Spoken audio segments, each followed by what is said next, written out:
Welcome to In Focus. I'm your host, Yesenia Taveras. The Future Promises Foundation is a grassroots community organization that is empowering our youth here in Delaware. Joining us now is the executive director of the nonprofit, Verlin J Alexander III, who's going to share with us how his organization is making a difference in our community. Welcome to the show. Thank you so much for having me. Thank you for coming. Absolutely. I think this is a unique organization and we're going to get into it. But before we do, I want everyone to know a little bit about who Verlin is. Okay. Well, I'm employed full-time with Wilmington University. I'm a career counselor in addition to an adjunct professor for both the undergraduate programs and one of the graduate level programs. Aside from that, I'm also a published author. I've written a fiction novel about 6 years ago. I'm a little overdue for the second book, but that's another project that I had worked on. And you know, apart from all that, I'm very involved in the community and just trying to do certain things and help out where I see the need at. And that leads us right into your nonprofit organization. So instead of just doing your regular 9-to-5, working at Wilmington University, you had an initiative within your heart that you really wanted to expand on. So tell us a little bit about why you chose to start this nonprofit. Okay, so I started the Future Promises Foundation in the early part of last year. And you know, a lot of us give back in the community and we do certain things, and I think starting the organization was an official way of making sure that we position ourselves the way that I had envisioned to position ourselves in the community. And you know, when we started, our mission is to inspire youth empowerment and social change through education, positive youth development, and leadership. And all of our programs, our community outreach, we try to make sure that everything ties back to our mission and just reaching the community. So you know, we have a number of programs that we rolled out into some of the schools in Wilmington, in addition to just different community outreach within the city as well.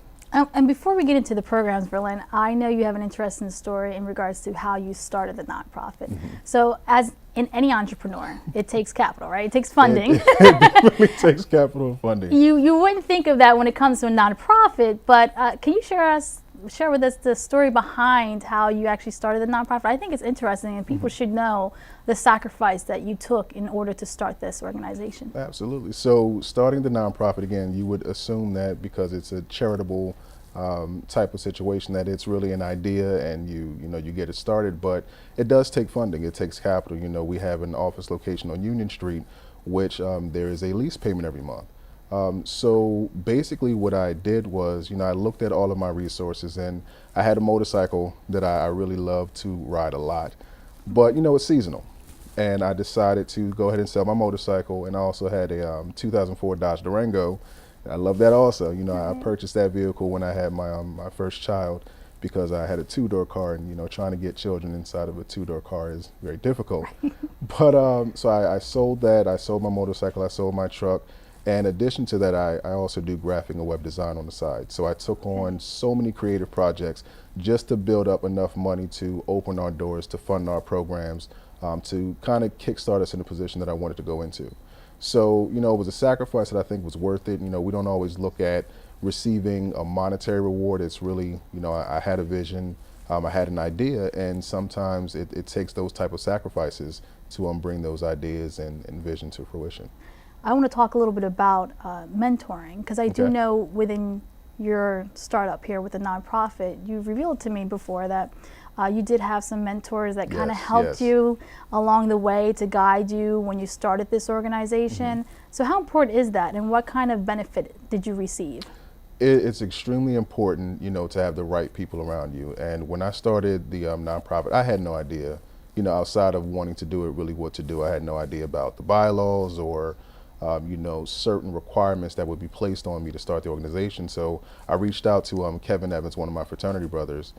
He also helped kickstart our nonprofit within the fraternity, the New Friendship Outreach.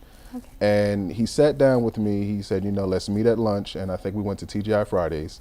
And we had to sit down for probably the better part of 2 hours. And he said, you know, bring me all of your information. Bring me, you know, your mission, your vision. Bring me the name of your organization, what you're trying to do. And we sat down and went line by line through every single thing.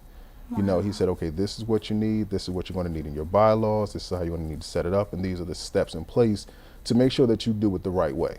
You know, so having mentors and having people around you that in theory, they are smarter than you. Having people around you that are smarter than you, having people around you that have experienced it, I think is definitely the best way to go with starting any, whether it's a nonprofit or any business. And I credit him because without his guidance, this organization wouldn't be anywhere near where it is today. And with him giving you that vision, it kind of goes hand in hand with your logo. He actually has helped you birth this organization, but your logo is very unique in itself as well. Can you tell us a little bit about the logo and how you went about choosing that? So our logo went through 3 different revisions. The first one, it's the idea of planting seeds. When we look at our youth and we look at our interactions with our youth and our involvement, everything that we do from the conversations we have to, giving them certain things is a seed that we plant. So the idea with our logo is really, you have a child and you plant that seed and you watch them grow and flourish. And I remember when we got to the second phase of our logo, I was very thrilled with it. And my mother says, great logo, but you're going to change it one more time. And when mom says certain things, it's kind of like, oh boy, Ma, you just kind of messed me up a little bit. But I ended up just recently, going through rebranding and just trying to redirect, making sure we're sticking to what we're set out to do. Just kind of redesign the logo a little bit, still keeping the same elements. But the idea of the logo, again, is you plant that seed and you watch the children take from what you're planting into them and grow. You're planning for them to grow into fruitful individuals who will take everything that you're putting in them and use them for the positive in life. And let's talk about the Future Promises Foundation. What is this organization? So our organization, for the most part, we develop community outreach and youth development after school type programs. And education is the foundation of our organization. So, and I think we talked a while back, and we see so many things on the news, from articles to, hearing all of the bad things about Wilmington and, some of the violence that's going on and, just things that are happening with our youth. And our organization is trying to highlight the good parts. We're trying to make sure that the situations that have happened don't keep happening.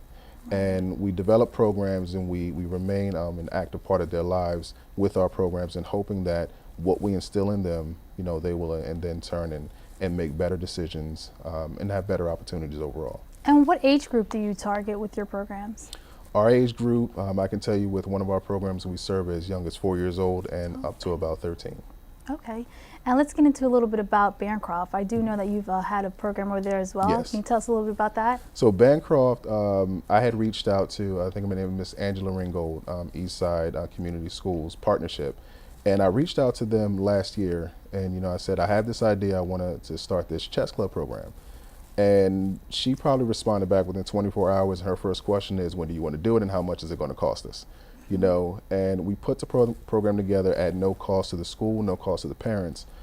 We put the program together and we started the program, I believe, mid-October.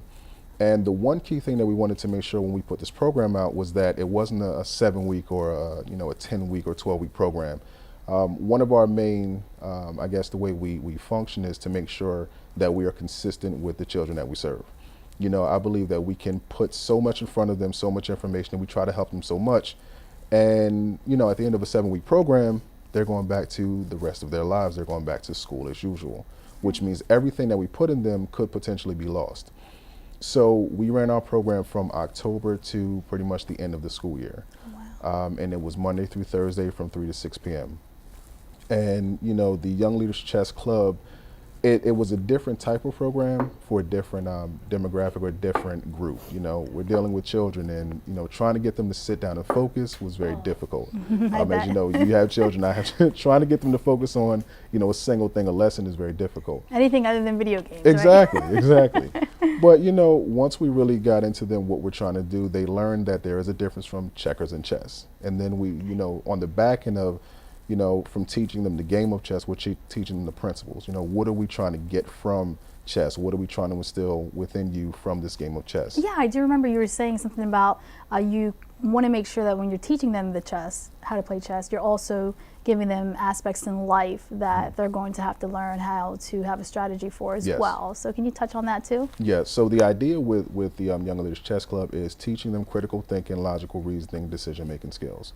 We could have started middle school or even high school, but, we figured start them young when they're sponges. They can retain more and start them at the age where when they transition into middle school or high school, that they have the foundation of being able to decide, should I do this or should I do that, and then understand the consequences behind it.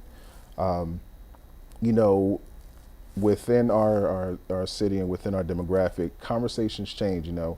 Their environment is different, so they're exposed to a lot more than, say, children who are not stricken with the same issues. So given that, we feel as though teaching them these skill sets now, teaching them how to decide, okay, I have a friend who gets in trouble a lot. My mother doesn't like them, but I want to hang out with them. Do I decide to hang out with them, or do I decide not to? And if I don't hang out with them, what are the reasons for that? So our program, outside of teaching them what a pawn does, what a rook does, or a bishop or a knight or a queen, what they do is teaching them how each piece you can basically equate to something in life. A pawn can be something, a queen can be something. What piece do you protect? What piece do you sacrifice? What piece can you go without? And then what is your overall strategy? How are you going to get these pieces from this side of the board to that side? How are you, ultimately going to win? And it's teaching them patience too as well, because we all know Yes. chess is not a 2-minute game. Definitely not. Definitely not. That's incredible, and I do like the fact that you're targeting them at a very young age, because it's going to give them some type of structure in life when they do know how to not only play the game, but play the game of life, and that's Yes. very important to try to tackle that at such a young age. So you, like you said, you don't run into so many hardships. Right. Not everyone is given the same opportunities in life. Not everyone is brought up within the same environment. Unfortunately, you do have some kids that could steal in school and take something and go home, and then the kids who don't, and then they kind of influence one another, or it could be Absolutely. bullying. I mean, there's so much that's going on nowadays with the younger generation, but the fact that you're incorporating a program like this within Bancroft, that's very important. So Yeah, I appreciate that. very. And also, I do know that you have another program that is catering towards African Americans. Can you tell us a little bit about that? One of our pushes for this school year is to increase literacy amongst at-risk youth, and that could be from any age. You could be from preschool up throughout high school. And what we're doing is, it's called our Right to Read program. Okay. It's still in development stages, but the idea behind it is to increase both reading, writing, and the art of storytelling. And in doing so, have your parents sit down with children and just write. Write. We've partnered with a number of illustrators who are going to help bring these visions to life and really tell these stories. And one of the key elements to the program is the children and the parents will actually end up with a finished product, which will be a published book. And the idea behind it, or at least the project, came about when, and you mentioned earlier with the video games.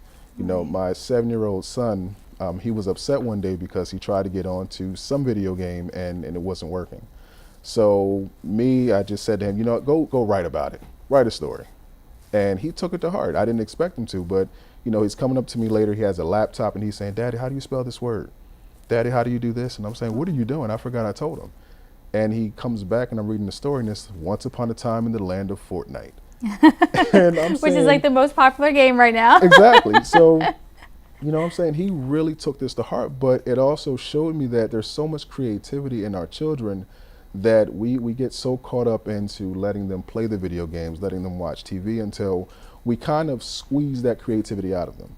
When you open that little window or that door enough for them to say, okay, what can I imagine? This entire room can be imagined in a 6-year-old or a 7-year-old, and they can build buildings with their imagination. They can, create so many different things, and this program is going to be a way of allowing them that platform to be creative, and also allowing the parents to be creative. There are so many parents that have ideas, that may want to write a story about an experience that their child went through that could help somebody else.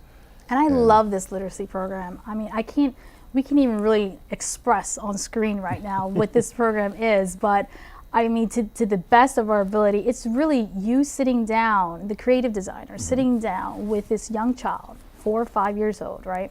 And the parents there to give some guidance. But my favorite part is that this child's waking up with this dream of, I want my own book. I want to be an author. And you actually have that creative designer who's sitting there and illustrating the characters and drawing them into a character that this demographic age group is attracted to. Exactly. So now it's like they have this idea, they're seeing it come to light, and now it's in a physical form. And to me, that's major, because that's letting our children know here in Wilmington that not only are you literate, not only can you be an author and a minority, you have your own book now that you can also sell should you choose to be an entrepreneur. Exactly. So there's so many different aspects that you're tackling with these 4 or 5 year olds. And that's the key part here that I want to hone in on with the literacy program. So can you tell us a little bit about your choice in making sure that it's a physical form, a physical book, as opposed to ebook? Because nowadays everyone's going on Amazon and making their books electronic, and you can just read on your iPad. But like you said, the importance of making sure that you say, no, this is what you've created, and this is your product now. Not only can you take it home and show it to your family, but you can also sell it if you want to. Exactly. How important is that? It's very important. I mean, again, it's nothing like having something that you can sit back and say, this is what I did. This is what I created. And you're an author yourself too. Exactly. So I know what it feels like to be able to look back, and we have so many things we try to do in life, and to be able to look back and say, this is something that I started, this is something that I finished, and regardless of what time period I am in my life, this will always be something that I've done, something that someone else has access to, someone else can read, or someone else can pick up. So, you imagine that for a child to be able to go to school, and as they're going through the school library or books in their classroom, they can say, this is a book that I did, and in some cases, more importantly, this is a book that looks like me. Right. And I think that's equally important, because when you're in certain elements, there are not a lot of representation, across some of these platforms. And I believe that the children who will have the opportunity of creating these stories, of having these books done, ultimately will be a huge benefit to them. That's powerful. And what other initiatives does your organization have as well? We have the chess program at Bancroft. We have the literacy program. Are there other initiatives that Future Promises does? We're currently working on developing our peer leadership mentoring program. We've been developing that now for about a year. I mean, once we started, the idea started well before our founding date. But we want to make sure that it's not a program that's going to duplicate something that someone else is already doing. We're trying to make sure that what we do has that element of consistency. It also has that peer element where the individuals participating can set goals and move throughout those goals throughout a certain period. Right. We don't want to just, not to speak on any mentoring program, because I believe any mentoring program is great. But in our case, I didn't want to position us to where we're talking to youth and we're saying, you can do this, you can do this, you can do this. We want to provide tools of saying, okay, you can do this. Now this is how you're going to do it, and this is what you're going to do. Exactly. Walk them through the entire process from start to finish. And then, given how we began with, I mentioned Kevin Evans with the Pay It Forward, kind of backing up a little bit, when I asked him, I said, well, this was a lot of time you put in. How much do you want to get paid for this? Because I want to pay you. Right. And his only response was pay it forward. So we adopt that mentality within everything that we do, and we try to make sure if we're putting this skill set into you, we're giving you this this mentoring opportunity, or giving you these nuggets, planting these seeds. Right. We really only ask you to pay it forward. And it speaks volumes to the law of giving and receiving. So not only did he give you a blessing with the amount of knowledge that you needed to start your nonprofit, it is now also being a blessing to all the children who are involved as well. So let's talk about the backpack giveaway. Yes. I do know that you had one last year, and you reached like 500 kids. That's our goal this year. So we reached probably around a little over 300 last year. Now our goal was to reach about 100 last year. So it was our first event. We worked with a number of organizations, Sky Point Churches, also where we've leased our space from. But they opened up their parking lot to us and said, this is a great idea. Sure. A lot of people showed up. And I'm sure we missed the count on a few of them. But our goal was, again, about 100 youth. And before we looked up, the numbers were coming in. And the other thing we did was we decided to canvass the entire neighborhoods. Okay. So we didn't rely solely on getting the information out through Facebook or social media. We went door to door. I had my team get together, we walked through the neighborhoods. And it's very strategic because you actually have a printed out map that you give to all your volunteers. Yes. So we have a printed out map with certain locations that, okay, this is what we're going to target between these hours. We'll actually be out today. So as soon as I leave here, we'll be canvassing some neighborhoods, and again on Friday. But we try to reach about 100. We had over 300 that showed up. And we provided backpacks, school supplies. We also had haircuts. We had hair braiding, water ice. A good friend of mine was on the grill making the hot dogs and hamburgers, and it turned into, and also the moon bounces, which you can't see in this picture, but it turned into a really, really great and fun day. So we're going to be having that again this Saturday. And how important is it to provide this opportunity to inner city youth who might not have the ability to get a book bag with school supplies? It's important because, again, we do ours a little differently. But the idea behind having the book bag drive and the way we set it up, we'll have the book bags on one table, and then we'll have the supplies on the table following. So the idea with that is we want you to be very involved throughout the process. We want them to be able to go to the table and say, no, Mom, I want this book bag. I want the pink one with the, the little unicorn on it. So you want them to be able to do that. You also want them to be able to select, what supplies do I want in my book bag? Do I want the red composition book or the purple one? So awesome. Giving them that opportunity, I think is very rewarding, because I remember when I was young, I was packing some of the paper yesterday, and I'm remembering the smell of it. I'm remembering what it felt like. And I think we just really want the youth to have that experience as well. And it's myself there helping out. I was just so taken away about the outpour of support. Like, you didn't buy all these materials yourself. Not at all. You had a lot of people who donated the glue, and then you have a variety, not only the glue, but the glue sticks and the pencils and the rulers, and I mean, just all of these things that these kids, probably parents, wouldn't have access to. Who were some of the people that donated? Even when we were there was a woman who came and had a box. I was just like, this is so incredible. Yep. So talk a little bit about your donations. So we've partnered with Girl Track in Delaware. That's one of our big donors. And I meant to send you photos on that, but they packed over 100 backpacks. Oh, wow. So they're going to be bringing those on Saturday. We've also partnered with Jack and Jill of America, Best Buy on 202. Bank of America contacted us recently and said, hey, we see what you guys are doing. I can tell you one of the most rewarding messages I've received. We had an email from a gentleman named Kent St. Pierre. Okay. And he said, I came across your article in the News Journal, which I had no idea we had an article in the News Journal. But it was basically an update on the book bag drive. And, if you want to get involved, here are some of the ones that are happening in the city. And he said, I went through the article, I went through your website, I read everything up about you and about the program. And he said, I'm very nervous with giving in this climate, in this political climate. You give and you really never know where your donation is going. He said, but I'm going to bet on you and I'm going to bet on your organization. So he sent us a very large donation, and he said, I'm trusting that you're going to be and do what you said you're going to do. And again, I thought it was a joke because, you receive all these spam emails and so on and so forth. But 2 days later, we received a check. So we were able to then go purchase hundreds of backpacks, more supplies than we expected, which basically helped us feel more comfortable with reaching the number that we want to reach. And because I do believe that, the worst thing that can happen to some, and I know it happens in any situation, is someone may come and say, I'm here at 2:30, but all the book bags are gone. Okay. We don't want that to happen. So what do you do in that case? If it does happen, do you take their name and then we get do one take provided? their name. We're also in discussion right now to partner with the Peace on the Streets that's happening next week. Oh, okay. So whatever we aren't able to hand out this Saturday, we'll also be handing out at the Peace on the Streets event. Okay, wonderful. And these volunteers that come out, what are any feedback that you hear from volunteers, from the kids? What are some of the things that you're hearing? I can tell you the families, they absolutely love it. They love it because outside of having the Back to School Festival, or at least the book bag element, we want to make sure it's a community event. Right. So we have families that bring their children out, and there's really a day where they may say, 15 minutes in the moon bounce is 15 minutes I get to myself. It's 15 minutes that I can eat my own hot dog. Exactly. So, or I can eat, my child wouldn't want to eat my food. Exactly. So the parents really, really enjoy it. The children, they love it. Our volunteers, we have some of the best volunteers. They donate their time from early in the morning until, the event is over.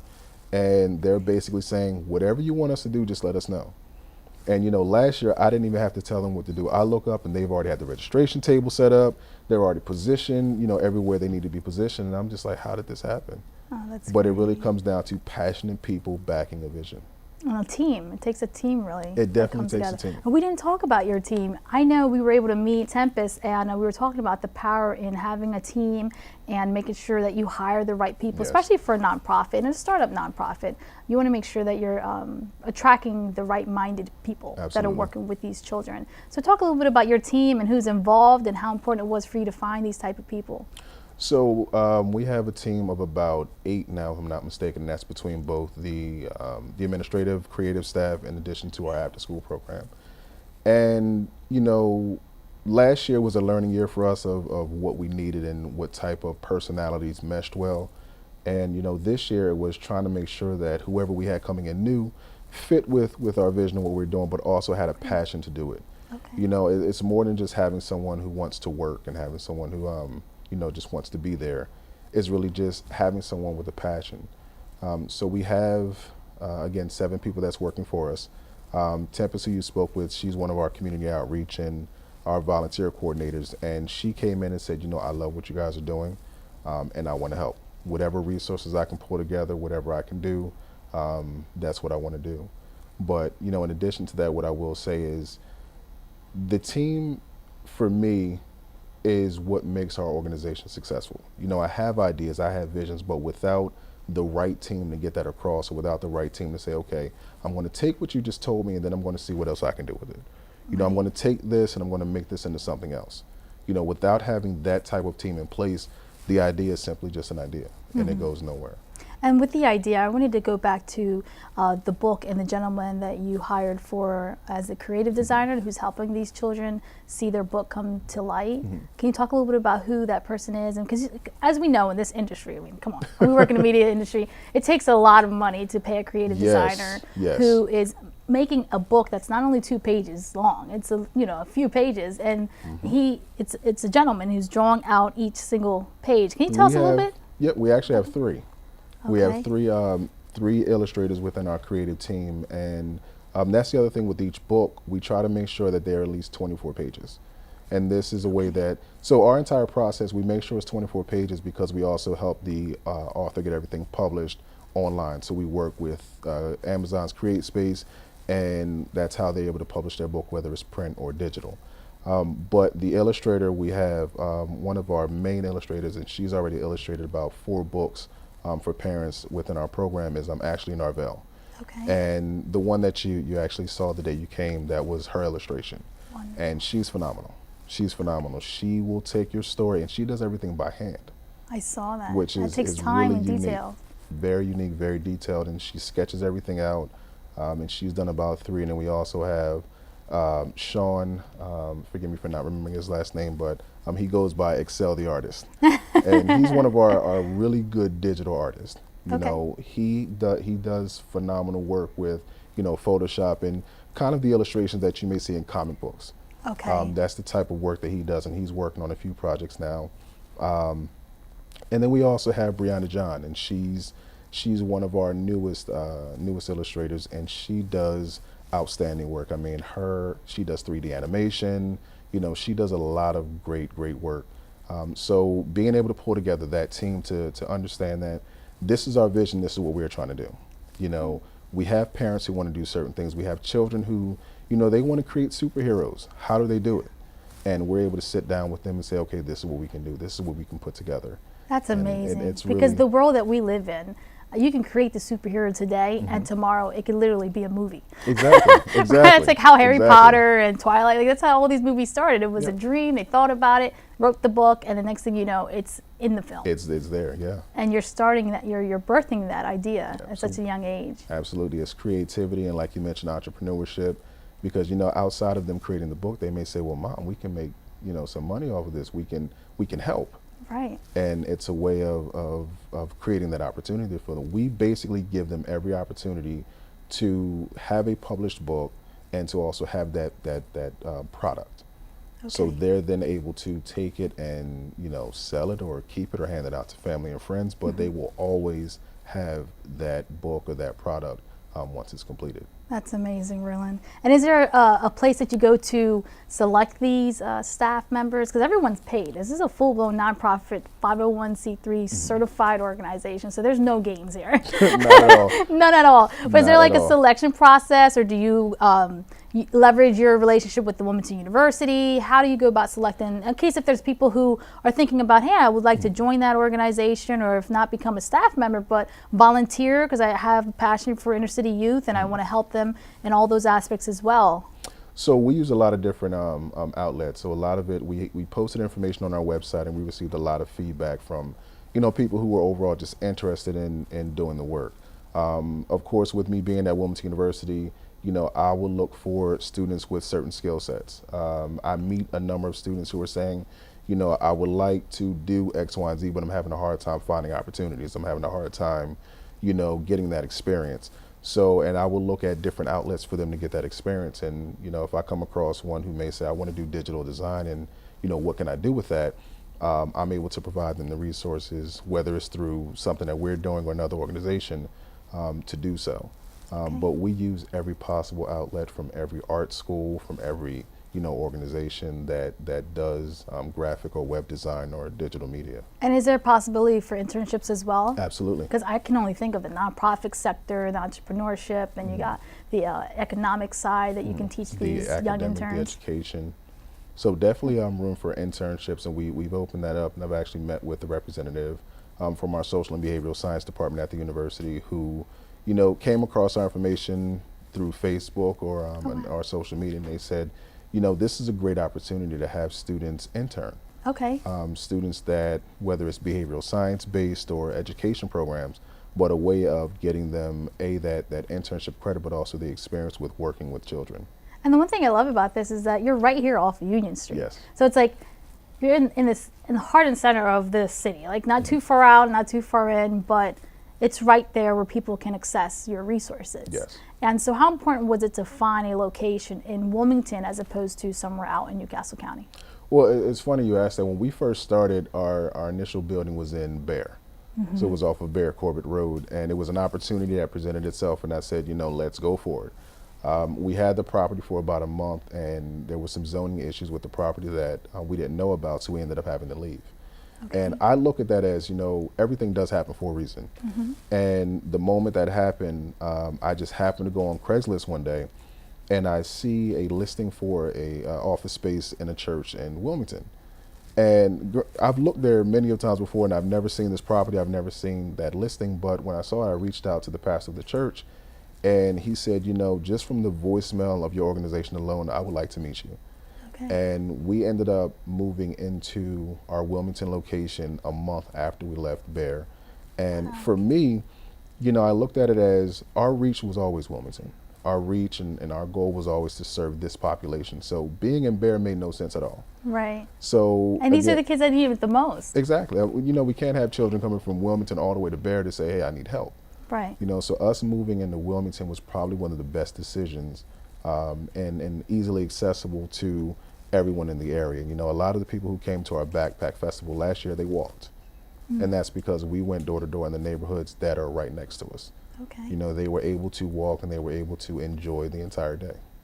Wow, Verlin, you have a very inspiring journey here that you've taken, and I'm glad that you took the initiative because, it's really hard, especially if you've been so focused on being an employee and your mindset hasn't changed to the other side of being an entrepreneur, and especially with a nonprofit, because let's face it, everybody wants to make money, right. Right. So deciding to not actually profit from this and giving back to the community that you actually live and serve in is very important and vital. Very good. Absolutely. So but before we leave, is there anything else that you would like to share with us in regards to your organization as a whole? I would just like to share that we're here, and our focus is primarily within our youth and helping to develop programs that we feel will help kind of redirect the focus of how our youth are perceived, both in their current state and as well as what's expected of them as they get older. So the Future Promises Foundation, again, our mission is to inspire youth empowerment and social change through education, positive youth development, and leadership. So those are kind of our three pillars on what we build all of our programs on. So, anyone that is interested in participating or donating or being a part of the organization, we fully welcome any type of involvement. And that's important because it is a tax write-off. Yes, absolutely. Since you're certified, got to throw that out there, right? Absolutely. Well, congratulations on all your success, Thank Verlin. you so much. This is Thank a very you. needed organization. I'm glad that you took the opportunity to serve the Wilmington youth here. Thank so you. I thank really you for appreciate that. it. Thank you. And Thank best you. of luck on everything else that you're going to be doing here in the future. Thank you. Thank you. And don't go away. We have more of In Focus when we return.